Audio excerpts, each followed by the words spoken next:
Welcome to Watch It Wednesday, because you recommended it. So this week you guys decided to recommend Elfen Lied. There you go. So, Elfen Lied. Elfen Lied pretty much discusses a lot of different themes, mostly segregation between two different races and classes.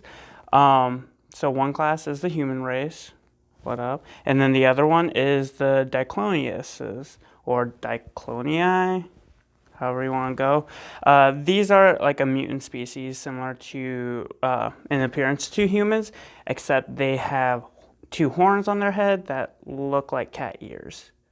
And they also have vectors that can come out of their body, and they're like pretty much invisible tentacles, arms, things that they can telekinetically control and kind of like cut through things and objects like hands and peoples and rip off heads. Lots of gore also. So pretty much the government is trying to take over these Dicloniuses and like keep them in a locked chamber where they can hopefully use them as weapons if they need to, because government. So the first Diclonius, her name is Lucy. Evidently she was captured and then put in there at a young age. And then eventually she just decided she had enough and decided to break out when she had a chance. So that's pretty much episode 1, where she is breaking out and ripping people apart. And that is the most gory part of the show. There's also a couple other characters that are pretty important. The two other main characters are Koda and Yuka. They are cousins, and their relationship is pretty interesting, to say the least. So Yuka really likes Koda. Koda kind of likes her. I don't know. Very weird relationship, but yeah, they kind of become like a couple, not really, when they stumble upon a injured Lucy.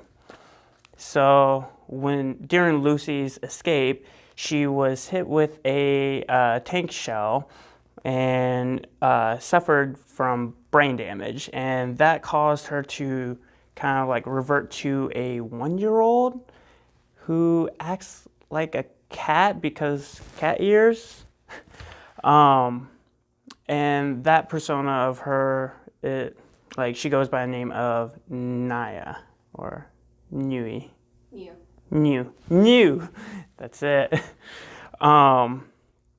So they find this girl, and they decide to take her under their wing and take care of her, because evidently she's being hunted down and they don't fully know why. During all of this whole exchange, they have like special government operatives come and try to snag her. It gets pretty gruesome when her other persona, Lucy, comes out and rips them apart, all of them except for one, whose name is Bando. Yeah. But it's a very convoluted story of just about segregation, and yeah, very interesting. So I was not the biggest fan of it when I got into it, but then after rewatching it, I did pick up a little bit more. My favorite character by far is Nana, just because she's the only sane one in the show. She is best described as the Diclonius that doesn't want to kill people. Yeah, because evidently they all want to kill people. I mean, I don't blame them for being experimented on and all that, but I digress. Also, she has a more in-depth character backstory involving her father, Kurama.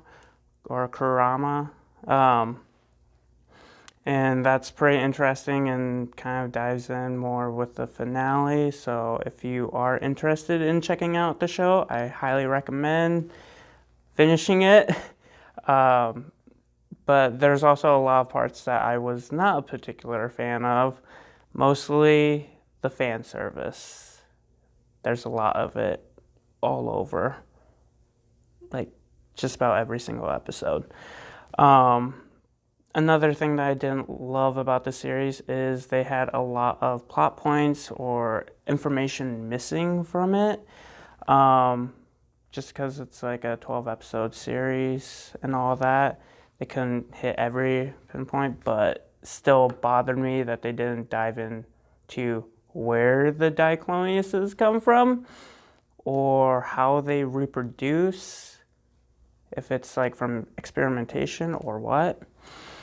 But another thing that I did not love is Koda's and Yuka's relationship, just because of how weirdly affectionate they are towards each other.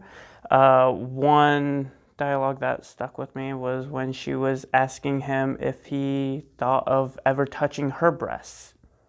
Are we allowed to say that? Okay. But yeah, that was not my favorite. I will say that the gore was on par with what I like. It kind of reminded me a lot of like When They Cry, that series. And the shock and horror value definitely matched up with it. Other than that, I don't think the characters were really fleshed out too much. Yeah. Other than that, I give the series maybe a 3 out of 5, mostly because I'm a gore lover, so gets that extra 1. For a heads up, Watch It Wednesday is going on a hiatus during our birthday sale. I highly recommend checking out because we have a lot of top picks that you guys will definitely enjoy. And if you would like us to cover more video or series suggestions that you guys have, send them our way. We love watching anime, kind of the whole point of us. And yeah, see you next time.